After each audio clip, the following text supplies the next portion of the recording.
super dang cookies. You have Nabisco, who makes like your Chips Ahoy's, your Oreos, things like that. And then you have Pepperidge Farm, who makes their own cookies and then also Milano What cookies. makes count is that, though? I feel like Pepperidge Farm is in a different – because they're making standard American – you know what I mean? Like chocolate chip cookies, macadamia. Milano's, I think, maybe works. You know what I'm saying? Yeah, but they still make cookies. Okay. They're all cookies, dude. If they're made in a factory, then they count. And I have a top 10 that I would like to go to at some point. All right.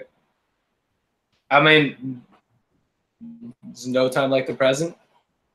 I mean, you got to give me a second to get it prepared. I didn't realize that we were going to be starting the show with a cookie conversation. But, Will, do you want to give us like 3 minutes on LeBron James while I figure it out? Ooh, dude, that's tough, man.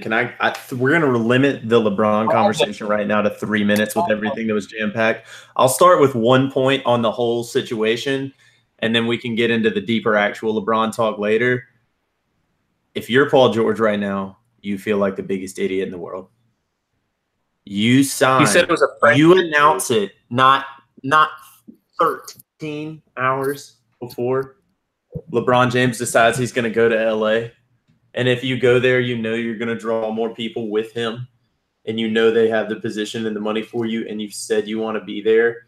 And I'm sorry, but that team, like, I don't care if Andre Roberson comes back. I don't care.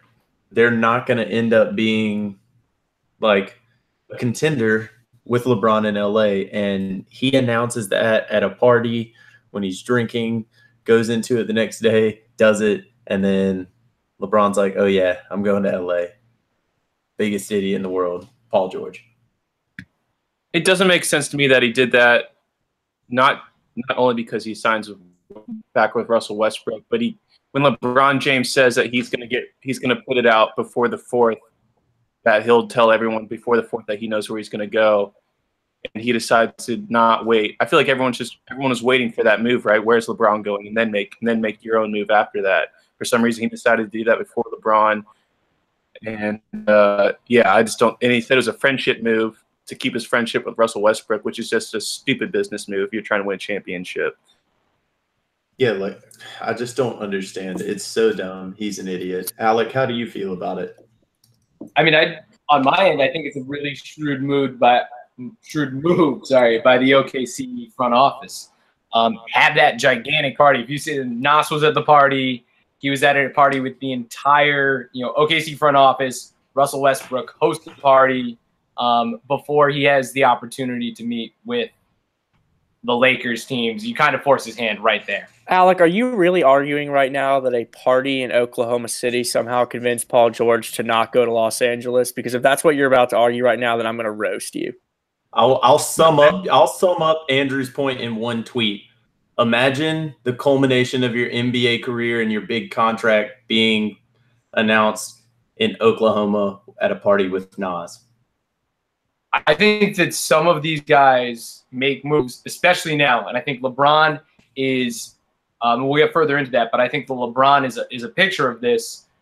I think that some of these guys make moves not based off of winning a championship. I think that LeBron it used to be superstars. You go to a team that you thought you could contend with, but also a team you thought you could make a legacy with, that your family liked, and it was going to pay you a boatload of money, which is what Paul George is doing. LeBron went to Miami and then to Cleveland and brought people with him both times and subsequently changed the superstar free agency paradigm to you only go to teams where you can win a championship right now. And I think that if you look at what Paul George is doing in the context of, 30 years of free agency, it's not that odd. If you look at it in the last 6 years, it makes no sense. But so does LeBron going to LA for 3 years as well. I mean, the entire part that's comical to me about what Paul George has done here is that he actually had a documentary series on ESPN where he pretty much said that he wanted to be a Laker. Like, there was a quote in there that said that when he was a kid, or like now when he's on the court imagining himself, he doesn't imagine himself in a Pacers jersey or an Oklahoma City uniform. It's a Lakers jersey and playing for your hometown, yada, yada, yada. And then we wake up 5 hours into free agency and he's staying in Oklahoma City. I don't understand it. And I agree entirely with what Max said before. Why do you move before LeBron decides? I don't. It makes no sense at all. The money's going to be the same for him. There's literally no incentive at all to do that, other than I kind of think Paul George thinks he's a little bit more important than he actually is. Like, ding, ding. I think Paul. There's the answer. I think Paul George actually thought to himself that he was going to make the first move because he's that big of a deal, and that's a joke. That is a joke to me, dude. Why do you not wait for LeBron? It makes no sense. I'm not convinced that Paul George thinks that he's the second best player on Oklahoma City. Oh, like I'm not convinced that he doesn't think that he's Batman. I mean, he thinks he's Batman. He doesn't understand that he's still Robin. And I think that you nailed it on the head. That's why he didn't make that move, is because he still thinks of himself in the Kevin Durant, LeBron James, that category. He thinks of himself as a top tier player in the league. So I think that part of that might be definitely true. I think that, there's probably like a lot of NBA talking heads out there who talk, Paul George plays winning basketball. Russell Westbrook plays, numbers basketball, right? I'm not saying that's the case. I can understand where Paul George might get that from. I don't know that that's why this happened. I think that maybe we need to look at the fact that LeBron doesn't have the pull that he did in his last 2 free agency stops. Maybe. No way. No way. No and maybe that's why way. I had to sign with the Lakers right now and sign for 3 years so that people would go to LA to be with him. Exactly. But that's what we were talking about last night. It's like everyone today is saying, why 4 years? Why 4 years? Why 4 years? And the reason is LeBron lost the last star that he had on his team, okay? Kyrie left because he wasn't sure what LeBron was going to do, and LeBron ended up leaving. Kyrie was right. Like, in terms of the big winners here and LeBron going to LA, Kyrie Irving has to be right up there, dude. Like, he's playing for a team that's now easily the best team in the Eastern Conference. And so LeBron has to lock himself down somewhere because he has to draw in stars to sign there. Even if they trade for Kawhi, and I think they should, they still have to sign him after 1 year. They still have to convince him to stay there. And without LeBron locked down, no one wants to be there because no one knows what he's going to do. My only question is, we saw Paul George make this announcement, and as from what Alex saying, why would he have then left the Pacers? Because he was a perennial playoff team. He was the best player on that team. They were like consistent in the East. And if that's what he wants his legacy to be, why would he then join Oklahoma City's Thunder and not stay with the Pacers, who are arguably just as good in the hierarchy of the East and the West? Okay, 2 reasons in my opinion, and I think it's a good question. The first is he's not an idiot, and I don't think me or Will are accusing him of being one. Playing with Russell Westbrook is a lot better than the situation that he had in Indiana. And secondly, dude, this Los Angeles Lakers narrative runs really fucking deep with him. Like, the Pacers didn't trust that he wasn't going to go to LA. And so they traded him, which ended up probably being the right decision. Even though he stayed in Oklahoma City, I'm not sure that Indiana ever had a chance of retaining Paul George long term. They didn't. There was no chance he stayed in Oklahoma. There was no chance he stayed in Indiana. The reason this makes no sense is exactly what we're all saying. Like, he wasn't that guy. He didn't want to just stay at the team and grind like the old-fashioned guys and win his championship with the team that he got drafted with and do that thing and be that man. He wanted to go home. He wanted to go to LA and do it there. And he made that very public. And he wanted to get traded there. And they didn't get the deal done. And so he ended up in Oklahoma City. He didn't want to be in Oklahoma City originally. They're just the ones who pulled the trigger on making the deal to get him at the time. And it was brilliant, as Alex said. It was a genius idea to get him in Oklahoma City. And they're the big winners, obviously, for convincing him somehow to stay, because that's their best option other than trading Russell Westbrook and blowing it all up. But, it truly doesn't make any sense, and it just seems like a bad move when not 15 hours later LeBron James says that he's going to that town, and if you were there and he was there and you add one more, you're automatic contenders. I also think it's important to note that with the way the NBA has their contracts set up now, like Oklahoma City carrying Carmelo Anthony to the trade deadline and then dishing that contract at what, 23 million off to someone else for a superstar is something that could really happen in today's NBA. Like the fact that Carmelo Anthony opted in is probably a good thing for them right now. Hopefully. They have to count on a team thinking they're a Carmelo Anthony away, and we talk about a lot. There's going to be a team at some point near the deadline next year that's going to think they're Carmelo Anthony away.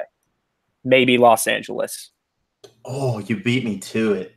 You right? beat me Right? to Like, it. I mean, it's a good, You beat me to it. That hurts. I can't believe I'm saying this, but it's not, it sounds on paper like a terrible contract because Carmelo is horrible. But when you begin to look at how the NBA works and how trades have to work, it is a very tradable asset that carries a shit ton of cap space. And that's really important for a team that could be in the hunt this year. And like, we don't know. I mean, Oklahoma City's great, man. Russell is a top 3 player in the league, in my opinion.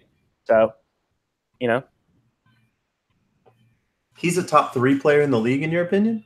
I mean, probably not top 3. He's like top 5. I mean, yeah, I forgot about Anthony Davis, and then I mean James Harden. I mean, there's guys, man. Like the league's it's absurdly good, ridiculous. right? I'll say it. I've said it before, and I'll say it again.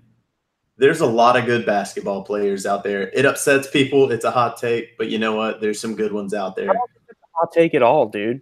I mean, I think talent-wise, like the league is at a place where it's never been before. I don't think there's anything hot about that at all. I mean, I just think that's just factual, dude. Like the talent in the league right now is absurd. The athleticism is off the charts. And, you know, I mean, like there's a lot of really great players out there. It's just interesting to me now that like 18 of the top 20 players in the world are in the Western Conference. As if it wasn't bad enough. Yeah. I mean, what's the next domino to fall in LA behind Boogie. LeBron now? Boogie. So You think it's Boogie, even though they signed JaVale? I mean, dude, I think it's Boogie or, I mean, okay, let's get into it, dude. I mean, here's the thing, right? I consider LeBron James to be a basketball savant. He's the smartest basketball player I've ever seen, and he's also one of the shrewdest businessmen that I've ever seen in sports. And I have to be honest here. I'm a little bit confused why he would choose to go to LA now if he doesn't know that another piece is going. Like that team, and I know we talked about it on the text earlier today, and we can get into it. And to me, it's almost like semantics at this point, but I'm not sure that team is better than Cleveland. I'm really not. And I'm not biased to either team. I just think if you look at the rosters, LA right now is not so much better than Cleveland that LeBron should have gone now and should have locked himself into 4 years there now.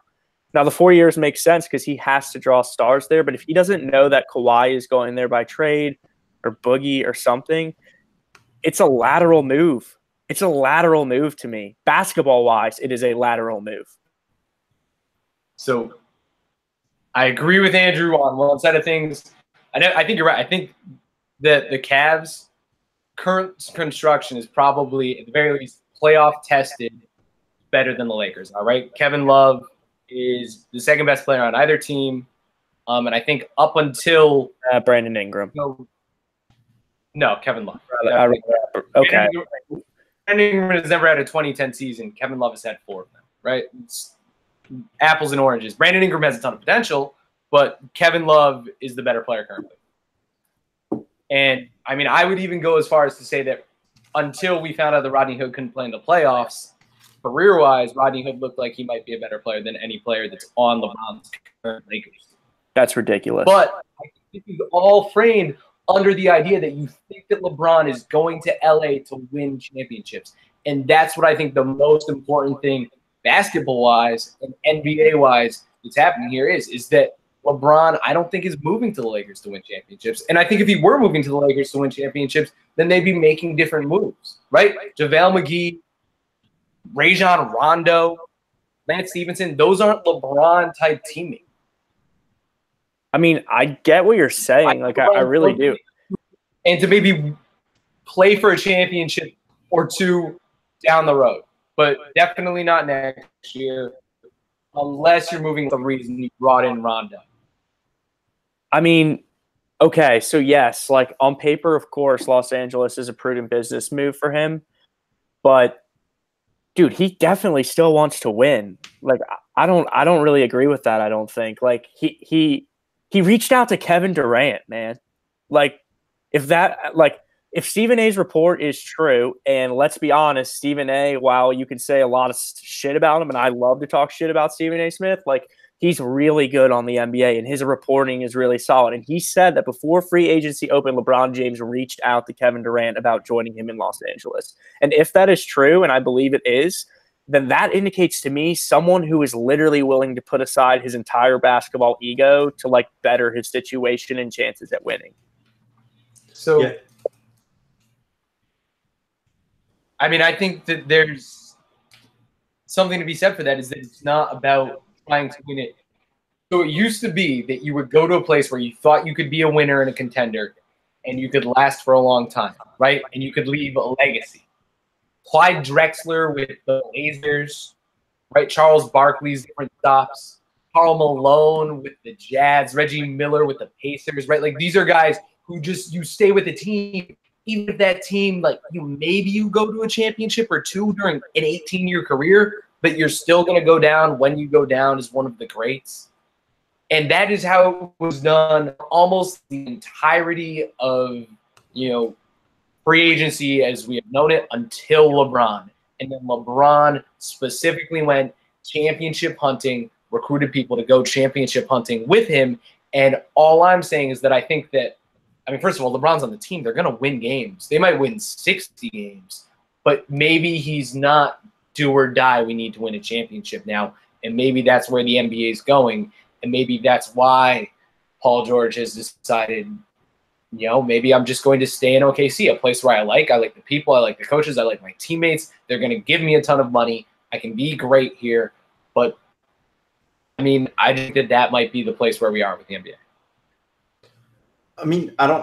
I don't think that it's necessarily mutually exclusive. And to say that LeBron has you're saying that LeBron put up the numbers he did last year and he maybe has 2 more years of that in him at maximum, 3 of really great basketball, 4 and 5 of really good basketball still, no matter what. And you're saying he doesn't want to use those to win championships? Like, that doesn't make any sense. Like, of course that he wants to capture these championships. I don't think that's the only reason, which is a reason why he's okay with going to Los Angeles. But that doesn't mean that he's not sitting out there trying to win a championship next year, because I think that he looks at it and he sees that we could easily hear in the end of the week that Kawhi Leonard is a Los Angeles Laker. And then if you put that lineup in, that's a championship contending lineup immediately. No matter what. I don't care if Lonzo Ball's their point guard. That is a championship roster. To say that Rajon Rondo is not a teammate of his, Rajon Rondo is probably one of the top 10 postseason point guards of all time. That dude balls out no matter what in the postseason, and he's won a championship doing it. So I don't understand why these players couldn't be LeBron teammates. I just see it as good pickups, a great situation. He gets to move to a town, yes, that he can enjoy, that he can pursue other careers after basketball ends. So there's the whole package for him. It might not be the best option to win right now. That might have been a package in Houston, or obviously maybe doing something in Boston or Philly or somewhere might have been better for winning right now. But I don't think that means that he doesn't think that he's a contender immediately when he's on the Los Angeles roster. And immediately when he's on there, I think the only reason that he needed to meet with Magic was to be like, hey, give me a name. Who am I getting? And Magic sat down and was like, we're going after X, Y, and Z, and we're planning on getting one of them. And he was like, okay, let's do it. I don't think that he would go there just being like, all right, I'm going to throw away my last 2 years of my prime. Dude, the rumors are that if it's pick any 2 minus Brandon Ingram for Kawhi, I do that in a heartbeat. In a fucking heartbeat, I do that. How much do you think LeVar Ball has a say in keeping it on the Lakers? None at all, but I'm so glad that you brought it up. How hard is he trying to keep his son on the Lakers when he knows he's on the trade block? He's trying really hard. Or he's not, dude, because one of the things I thought about immediately, and this is probably just goes to show like who LeVar Ball is and like whatever the fucking phenomenon that shit is. But I thought immediately about like how does LeVar Ball process not like LeBron is going to absolutely dwarf the balls now, dude. And so, yeah, like LeVar wants his son to be a Laker, but LeVar also wants LeVar to have time on the TV, man. And LeBron sort of is going to take all that away. Yeah, I mean, it's not good for like the Ball brand, LeBron coming to town. I don't think that he's going to go kindly with it. I think that's going to shut LeVar up, even if Lonzo stays. And I don't necessarily think that LeBron wants Lonzo gone.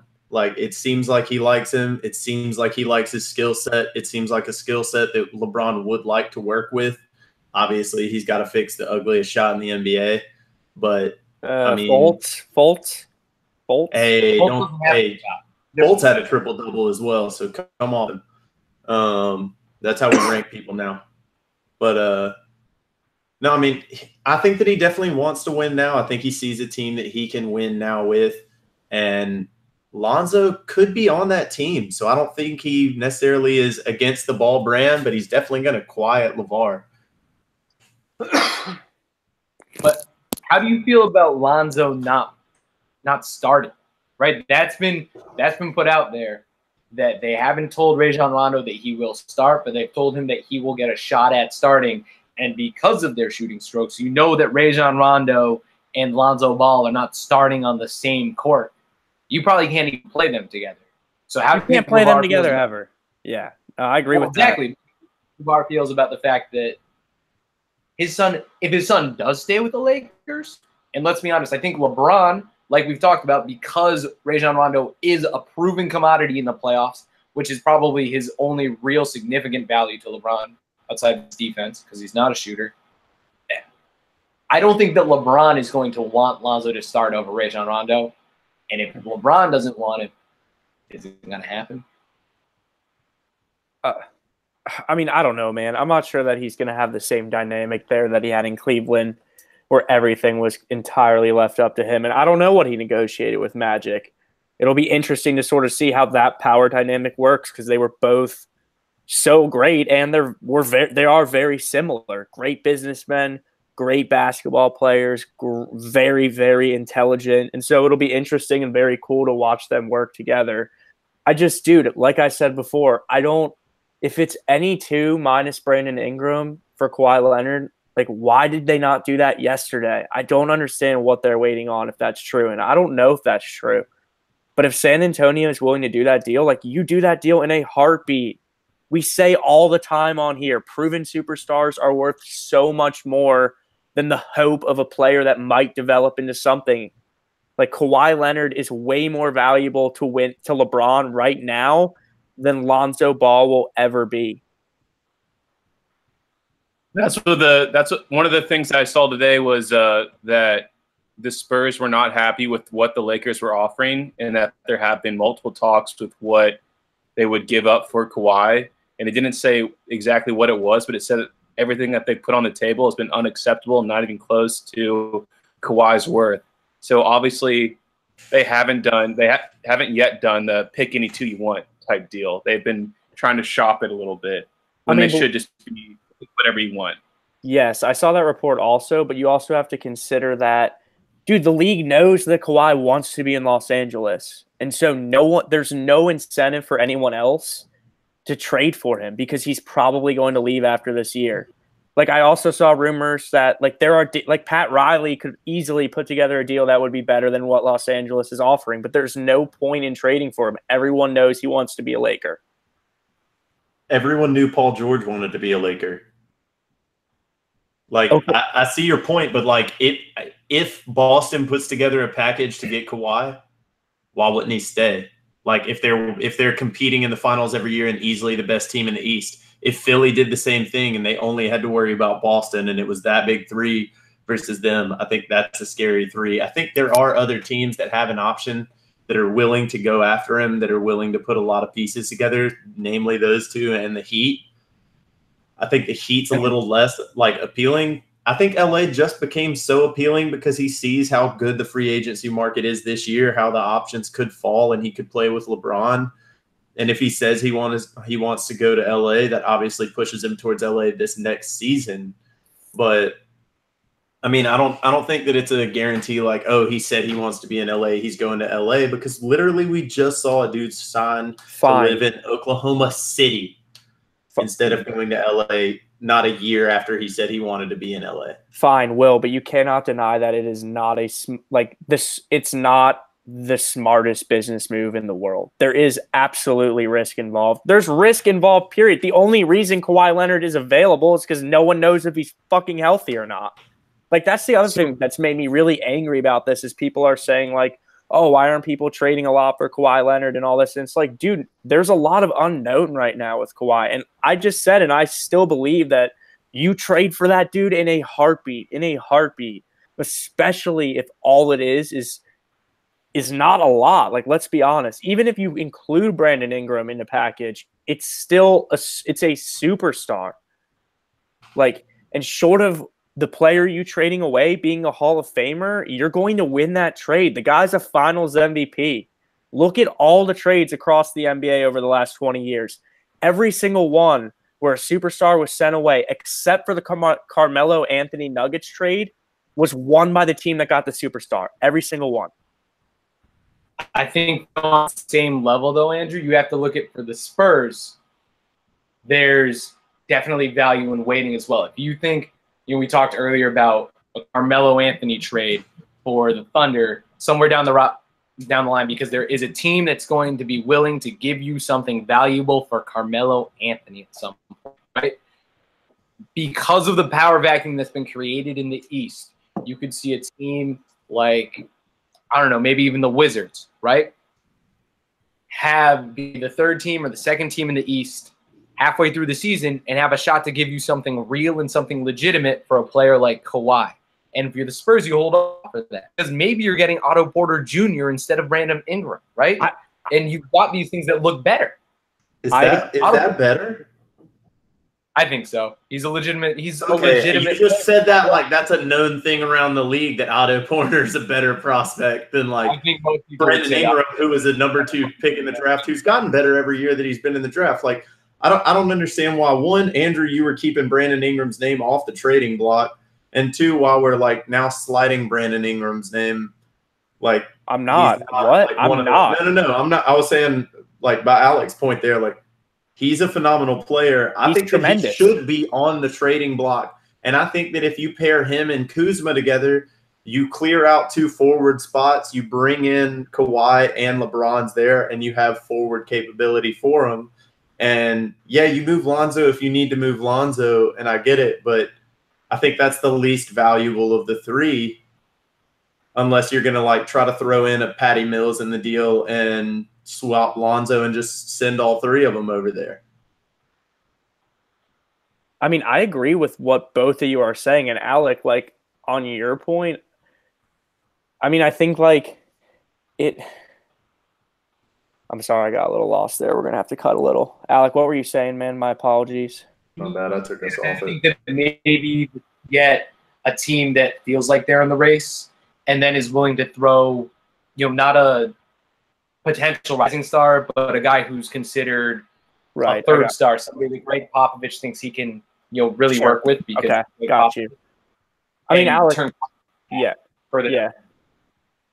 I mean, Alec, to your point, like, it's only valuable to San Antonio to keep Kawhi Leonard if Kawhi plays and if he plays well. Like, I don't think anyone here is saying – is there anyone out there that's saying that San Antonio is going to retain him, like, into the start of the season? Is that what you're saying? I just want to make sure I'm clear here. Like, I think – wait, into the season? I think they'd retain him into the season until the trade deadline. I think that he will get moved at the very least by the trade deadline, even if he doesn't play. I think they'd retain him even if he doesn't play. That's interesting. Like, I don't know, man. Like, it doesn't seem like Kawhi Leonard is interested at all in playing another game for San Antonio. And in a world where you know that and he knows that and everyone else knows that, I get what you're saying. Like, of course, man, keeping him now probably makes sense for them because it's going to drive up demand. I think that's probably so. But I'm not sure that keeping him I'm not sure that keeping him into the season does anything for you other than you're sitting Kawhi Leonard on the bench more. And I don't think his value is going to be driven up at that point any more than it could be in 3 weeks. Yeah, I think his value peaks this summer, to be honest. I don't know if it does get higher as the season goes on, because then you're just looking at having less of a season to convince him to stay. Like, if you need to trade, if you're going to pull the trigger and try to convince him to stay in Boston, if you're going to pull the trigger and try to convince him to stay in Miami or stay somewhere else like they convinced Paul George to stay, I think you need to make that trade as soon as possible, get him in the doors and get him liking the place. I don't think you can pull him in 2 weeks before the trade deadline and plug him in and he's going to fall in love with the team in 5 months and re-sign with you. I think he's going to LA if that happens. So like you might drive up the price for some stupid teams, like I think how the Washington Wizards are ran, kind of how like you're saying, but I don't know if it drives his value up that much for the majority of the league. I think LA's value, like they're going to have to charge more as more and more the season goes on, maybe. But I think it's the best value for everybody to get him in the door and try to convince him to stay, or else the longer and longer you wait, he's just going to end up going to LA if he doesn't get a bond with a team. Yeah, I mean, I agree. Whoa. Super long segment. Well, mostly before we get out of here for a second, any like other thoughts unrelated to LeBron Los Angeles on free agency so far? No, it's not unrelated, but the meme team is the best with JaVale and Lance Stevenson. It's good, man. Beautiful. It's going to be fun, dude. It's going to be really, really fun for sure. I have one, and I don't know if you've got a comment on this, but why do we still talk about Dwight Howard like he's a big piece? What happened to him? Where'd he go? I mean, there was just a ton of speculation yesterday that he was going to sign with the Lakers. And again, unrelated because it's always related to LeBron. But why do we still talk about Dwight Howard like he's a significant piece? I just don't understand that. He played well last year. I think he's a significant role player. Played well, but like he made Charlotte worse. Like when he was on the floor, I get that he was playing well and he was putting up good numbers, but if you watch the game, he was taking away from other players. And while he was dominating, he was slowing down the game and they weren't winning games. Like they didn't make the playoffs. I don't care if he's putting up great numbers or not. Like I watched him on Atlanta the season before and now I've watched him in Charlotte and he's bad for a team. Like the team is playing worse when he's on the court. And I don't think that he's a commodity. I think it's happened everywhere he's gone. He's gotten worse and worse since his finals appearance. And there's absolutely no reason to talk about him after leaving LA the first time in the Rockets. Wow, that was a long 3 minutes on LeBron. You're listening to From the Nosebleeds podcast. We'll be right back.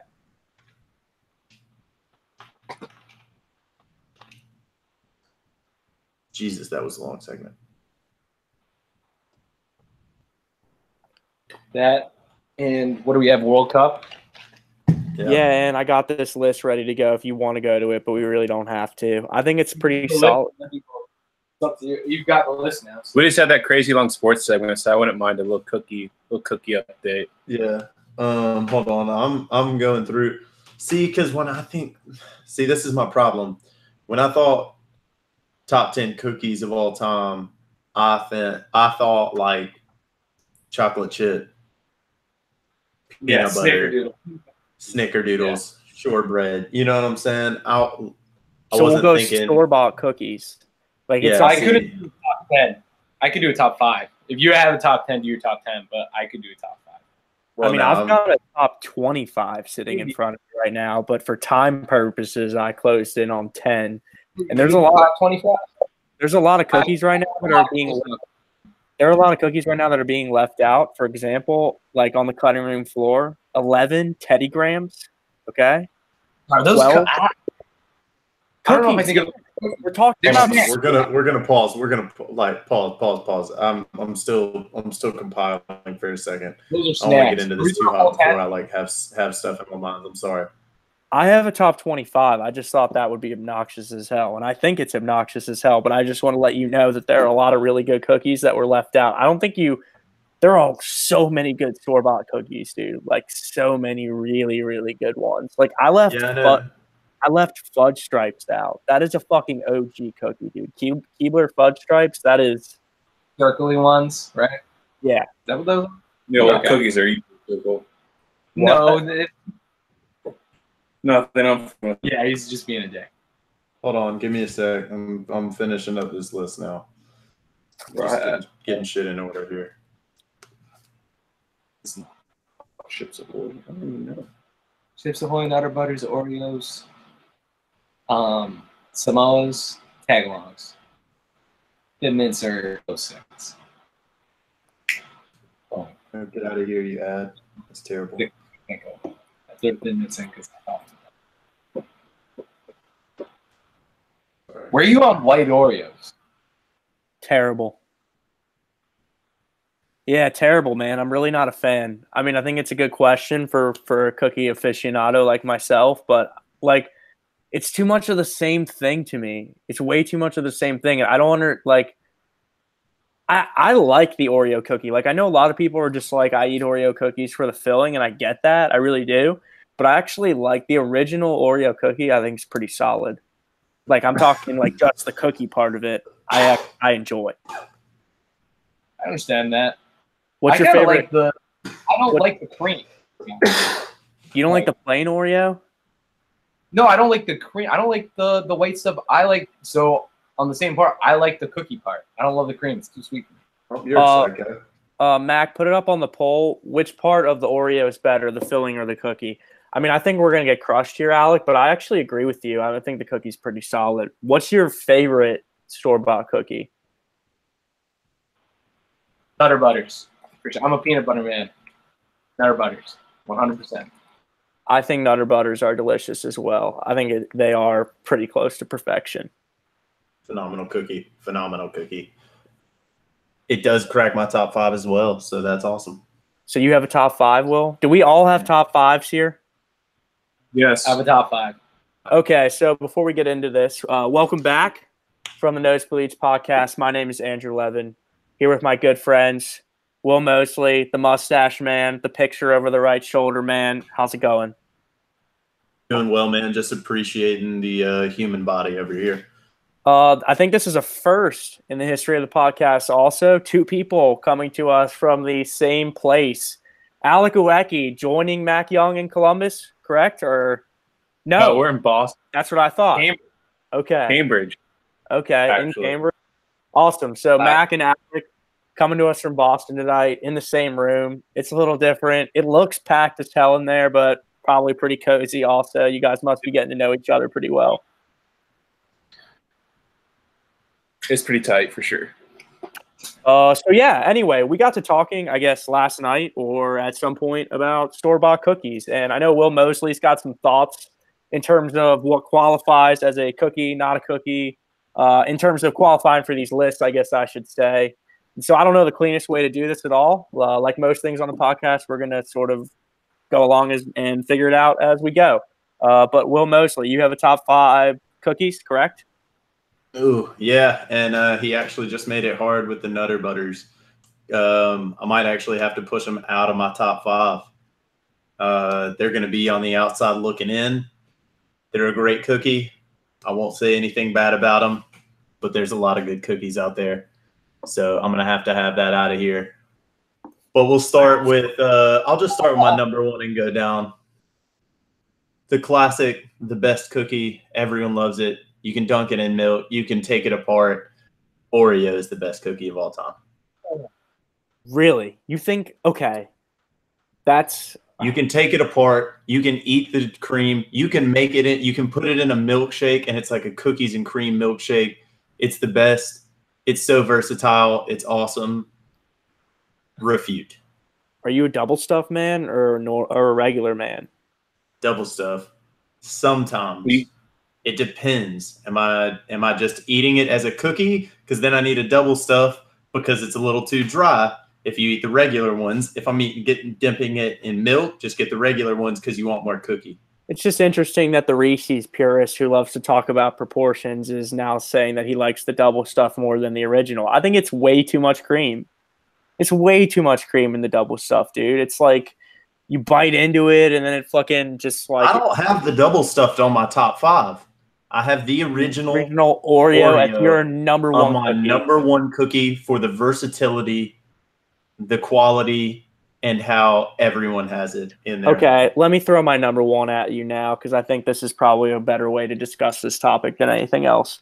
The Thin Mint, dude.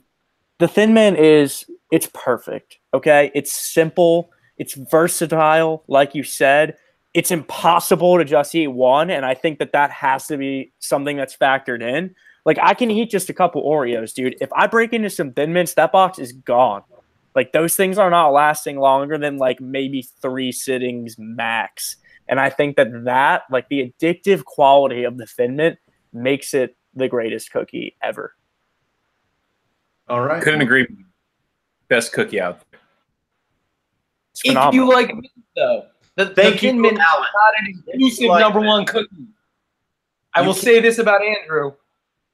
The Oreo is the everyman's cookie. Thank you. Another The interesting thing versatility. I would like to put cookies and cream, the flavor, right?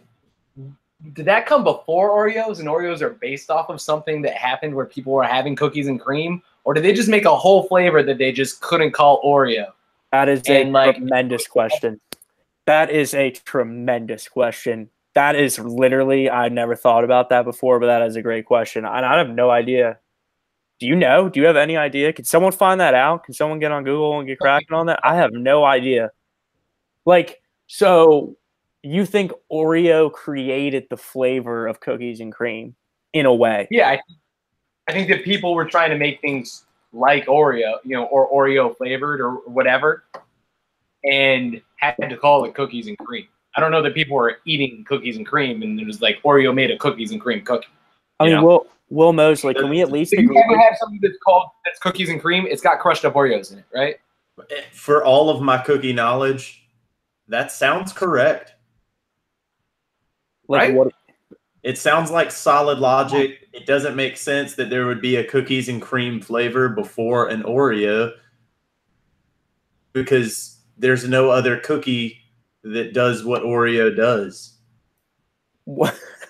Like, there's no other cookie that has like that is that like it's the original of that flavor, and everything like a milkshake, cookies and cream is based off that flavor.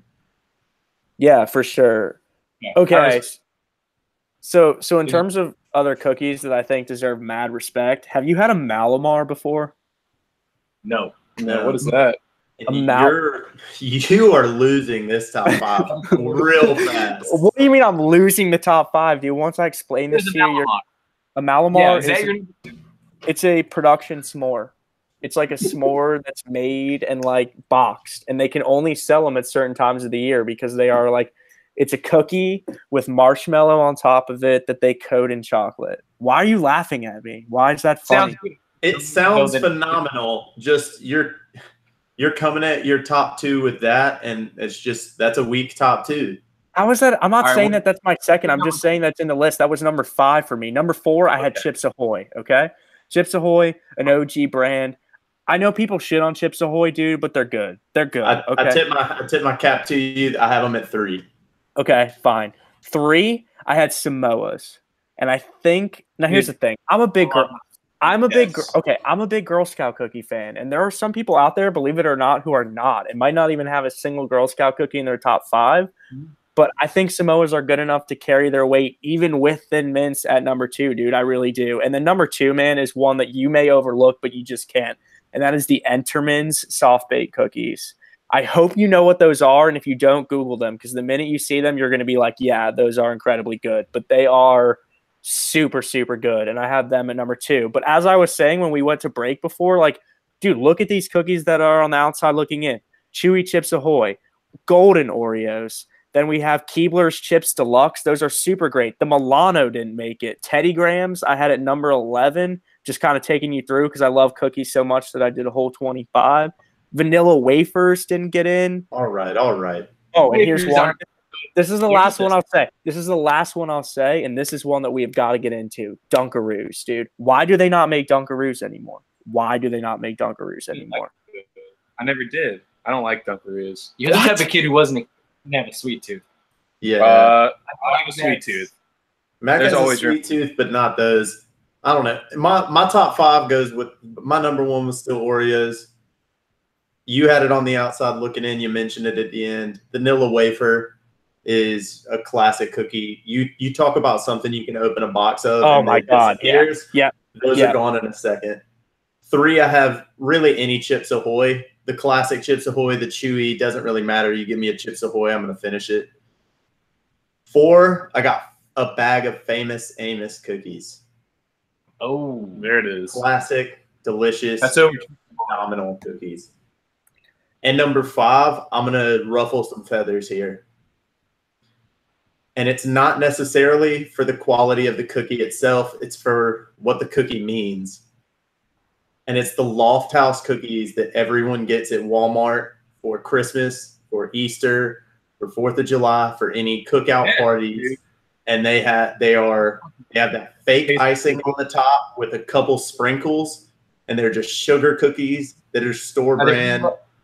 They're really soft and almost like no one finishes them. No one has ever finished them at any party in history of the world, and they're terrible. And you buy them every time. I'm buying a pack for my 4th of July party in a couple days. That is like copped out. That's the cop out. Mac, put it up on the poll. Have you ever finished one of those cookies? I've never finished one of those cookies before, and I'm not even interested in it. I'm a one bite guy. What, Mac? You finished 3 of them in your life? What is this? You mark it down like when you eat one? You take a note of it? Or? I'll eat 3 of those. I really like those for whatever reason. It's one of those things I know that tastes gross, but I'm still going to eat it. And they're kind of addictive. All right. What's your top 5, Mac? Let's hear it. I mean, I don't stray too far from the tree on this one. I mean, I'm just going to, in no particular order, I got Samoas, Thin Mints, Nutter Butter, Oreos, and my one that's kind of out of the box is I really like the ginger Oreos that you get like Trader Joe's. I know it's really weird, but I really like those. Yes, technically, the Trader Joe's brand is called JoJo's. Very good. Yeah, so I got Samoas, Thin Mint, Nutter Butter, and ginger Oreos. All right. See, I got a sneaky one on the outside looking in. What do you think about the Keebler fudge stripes? They're delicious, dude. They're perfect. Classic.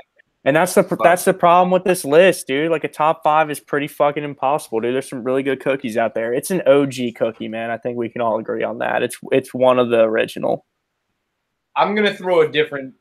My top 5 is the Nutter Butter, peanut butter on peanut butter magic right there, the Oreo, the Milano because I think it's classy and beautiful. Then the Samoa. That's my favorite Girl Scout cookie. And then I don't know. I believe that they used to be called tagalongs. I don't know what they're called anymore, but it's the peanut butter and chocolate Girl Scout cookie. Oh, that's a great question. I can't remember, but yeah, everyone will know what you're talking about. Yeah, I can't remember. They're good, man. I mean, Girl Scout cookies are just so good, dude. There's something about those that are awesome. And I think really what's awesome about them is they just come around for like a small time every year. The Girl Scouts really got it down, dude. They got us all addicted, and then they take that shit away for 11 months, and then they come back, and we just buy a shit ton of it. Will Mosley, you're a snack man, though. I'm just curious, like, what is vanilla wafer in your mind, like, the most addictive cookie in terms of cookies that you can't put down? Because it's got up there. It easily is. It's why it snuck in. I'll be honest, I was one of those guys who didn't have a Girl Scout in my top 5 because I think of them as a separate type of cookie when I don't think store-bought cookies, because I think of them as I always bought them from a little girl who walked around my neighborhood selling cookies. That's fair. So I have never bought Girl Scout cookies personally in a store. So that was why they were excluded on my list. Phenomenal cookies, though, on like shortbreads, Thin Mints. You can't go wrong. They're great cookies. They fell out of that just for me. Like you said, the exclusivity, that's really where it's at. You keep the people wanting more, and that's what the Girl Scouts do. It's like a club, dude. Like I think exclusive is such a good word for it, man. Like now there are even like websites that track where the Girl Scouts are selling them because people can't get enough of them. Like it's an incredible business model. It really is. It's an incredible business model. But you should hit us up absolutely at _the Nosebleeds on Twitter with your favorite store-bought cookies. I'm sure we forgot some of them. And I swear to God, if you put Fig Newtons on our Twitter, we will handle you accordingly. Fig Newtons are a cookie. They're just the worst cookie. No, they're not. Fig Newtons are a bar. Sorry. They're terrible. It doesn't matter what they are. They shouldn't even be a thing. They shouldn't even be a thing. But this is from the Nosebleeds podcast. We'll be right back. We just needed that. That was a second long segment. That wasn't too bad. I mean, that was like it was a good segment. It was 15 to 20, somewhere there. Okay, so what's happened in the round of 16 so far? Russia beat Spain, Croatia beat Denmark, Brazil beat Mexico. Mexico's out today. Belgium came back in an amazing game versus Japan. Oh, that was a life. That was a heartbreaker. That quarter Japanese just crushed. I know. I'm a quarter sad today. That's funny. But yeah, we can just do 10 minutes on it. I mean, like, I just don't want it to drag. And I've been watching. I watched like the Mexico games because that's like the team that I've been following. I mean, I think it like it's not necessary. Actually, I have something. I have a soccer take that we could definitely easily do 10 minutes on. On. If you want me to like tell you now, that's fine. But it's one that like you'll be able to pick on. No, bring it up. You'll have like reactionary. Yeah, that's what'll make it 10 minutes. So I'm just wondering, since we only have like 10 or 12 minutes, or however long we want to do on this, is this something that's going to get us into like something that all the games that have happened in the World Cup, or are we going to stray away from that and just go with this like conversation? I want to talk about the ridiculousness of deciding a World Cup game after 3 years of qualifying games on PKs. Okay. Yeah, I mean, that'll bring us up to more games. Honestly, where it comes from for me, Will, is I don't know if you watched Russia-Spain, but, dude, Spain dominated. Like, it's ridiculous to me that Russia is moving on. Like, in the last 30 minutes of the game in extra time, Will, Russia never possessed the ball in Spain's defensive half. They literally did not possess the ball in other than in their own defensive zone. I mean, yeah, but like I don't know. It's the same reasoning for having the continued overtime in hockey and like limiting it down to 3 and not doing like shootouts during the regular season as much and trying to limit them, because obviously it's so random and it is devastating to see a team play that much better and lose. I don't agree that it happened. I don't like, yeah, ideally I would love to see more soccer, but dude, you're just going to have people playing for so long and running for so long that the goals aren't going to be that impressive. It's just going to be somebody getting tired or somebody getting hurt soon. Okay, so I agree. I see what you mean, but you'd have to – I mean, maybe you give a team more substitutions as it gets longer, have them be able to pull more people on. But, I mean, then you get on to not as good of players playing. And, I mean, I don't think it necessarily should be decided like that. I mean, I just don't know if it's as simple as it is in hockey where you can say we're going to take a man off the ice and it's a lot more likely that a goal is going to happen. Okay, but I think that okay, I agree with you if you're just taking one, but like what if every 10 minutes you pull a player? At 30 minutes, then it's 8-on-8. Then it's 7-on-7. Then a player's going to pull a hamstring immediately because they have to run all the way down the field every time, and it's just going to be somebody having the energy to outrun everybody and like score. And it's not necessarily going to be good soccer either. Like, I don't like if you're just going to like continue to let them play. I like that because people are going to start getting aggressive and making moves and leave themselves open to counters. And then you're just going to get goals faster. But if there's no other option, but I don't know if necessarily limiting players on a soccer field does the same thing that limiting a players on a hockey ice does. Okay, but does it not strike you as a little bit unfair that a team like Spain can have like 75% possession and still lose. Like, dude, it's a cool story to have Russia there. Like, I watched the whole game, but like Spain dominated. Spain had so many, like, they just had the ball so much more than Russia, especially in the last 30 minutes of extra time. And so I think that if you had just kept playing like only like 10 minutes more, Spain probably would have had a chance to score, and they probably would have. And I just think, like, in terms of the things that I've thought about over the World Cup so far, that's been one that's really been apparent to me. Yeah, I mean, it definitely seems unfair. I hated to see Spain out of it, even though Russia got to advance, and that was cool, I guess. But like, I just think that that's still worse soccer coming out into the next round, which is not something you want to see. I said it the other week, and I still stand by it. The beautiful thing about the World Cup is that we get all of these upsets, and then it's usually good teams at the end. And the times that it's not the best teams at the end, it is something like Russia beating Spain in penalties where the best team didn't move on, and we're not going to probably see a great game next round unless Russia pulls something out and does something wild again. But, I mean, the round of 16's been fun. That France-Argentina game was wild. That's the first time I've ever seen a game end in stoppage time because the team started fighting and the refs just called the game before the fight got broken up. That was awesome. It was awesome. Yeah, and dude, Messi, like, can we hit on that for a second? All these people out here right now saying that he's now like not one of the greatest players of all time. Like, get out of here with that. Like, go online and watch videos of that dude score goals, and like people are saying like, oh, like he's only good when he's playing for Barcelona because he has all these other players around him. And it's like, yeah, dude, every great athlete's been like that. Kyrie Irving won LeBron James a championship, and Ray Allen won him one in Miami. That's how it works, dude. And like, the fact that he struggles in international play has very little to do with him, I think. Yeah. No, I mean, on the opposite end, it was cool today to see Neymar continue to pull it off for Brazil. Like, it was really awesome to see Neymar do that. I wanted Mexico personally, obviously, for the North America thing. I thought that would be cool. But I don't know. Brazil's fun to watch, and Neymar actually did pull it out, which, yet again, I don't think that means Neymar gets closer to Messi in the all-time talks just because he's pulling it out this year so far with Brazil and Messi lost. Because, I mean, we saw the other best player in the world in soccer lose on the same day just a couple hours later when Ronaldo lost to Uruguay.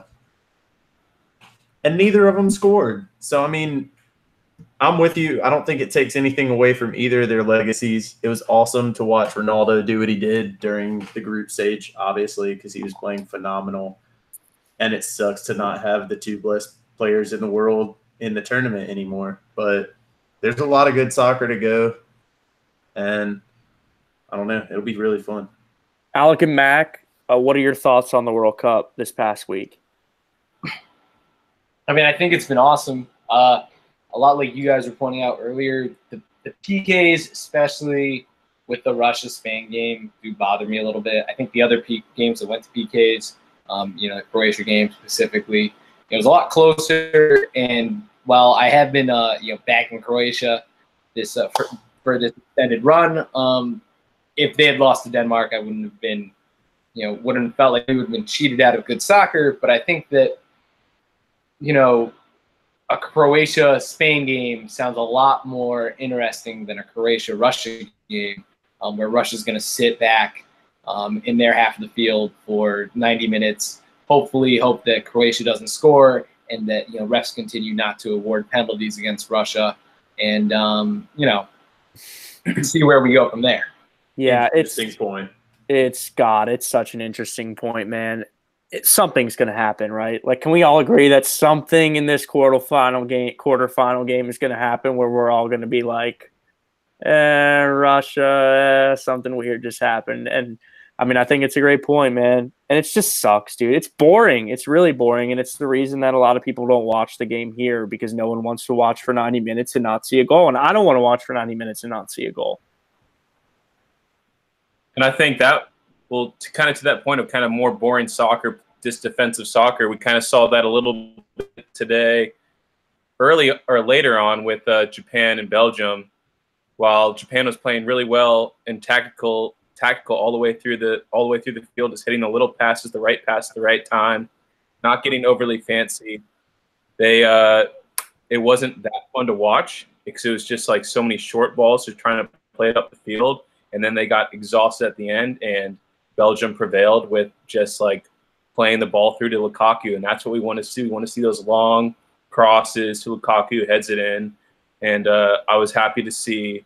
Well, I know the guy sitting next to me wasn't too happy to see. I was happy to see Belgium move on and get to see more exciting soccer plays, those big long balls that end with a header in the back of the net.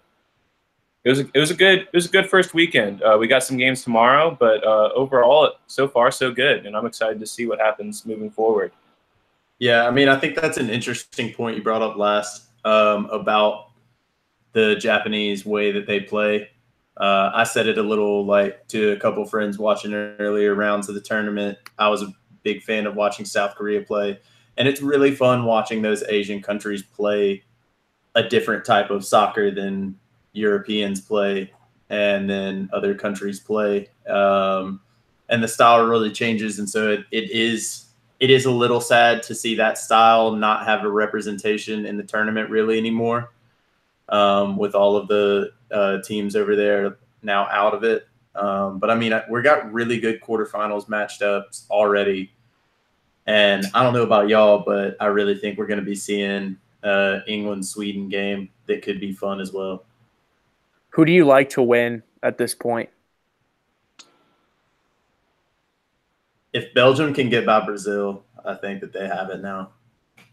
Interesting. Is that what's slotted up for next round? Yeah. Okay. Yeah, so the next round so far is Uruguay and France, and then Belgium, Brazil, Russia, Croatia, and then the winners of England, Colombia, and Sweden, Switzerland. England, Colombia is going to be an exceptional game. Yeah. Is James playing? That's going to be the thing. I don't know. He left the other game, and I haven't heard anything about his injury. So, any last thoughts on the World Cup, boys? No. I think that if England threw that game so that they could play Colombia, maybe even without James, and they get to play the winner in Sweden, Switzerland, then that was brilliant. Yeah, I agree. And also, like, I never want to pick England, dude. I never want to pick England because they always let us down. They always let us down. But I don't know. This team seems really different. They're so much younger than the other English teams. They play so much faster. They play together. They have great stars, but they also have great team players. I'm tentative to say that I like England, but I like England if they can get over Colombia tomorrow, and I don't think it shouldn't be all that much of a challenge, especially if Rodriguez isn't playing. Yeah. But this has been another episode of From the Nosebleeds podcast. Thank you so much for listening. Hit us up on Twitter @_the Nosebleeds. Check us out on SoundCloud. Please subscribe. Go to the search bar. Hit the Nosebleeds podcast. We would be so very appreciative. Thank you to those who do listen now. Thank you to those who are going to start listening this week. My name is Andrew Levin for Will Mosley, Mac Young, Alec Uwecki. Thank you so much. We'll catch you next week. Love you guys. Aliens are real. That was great.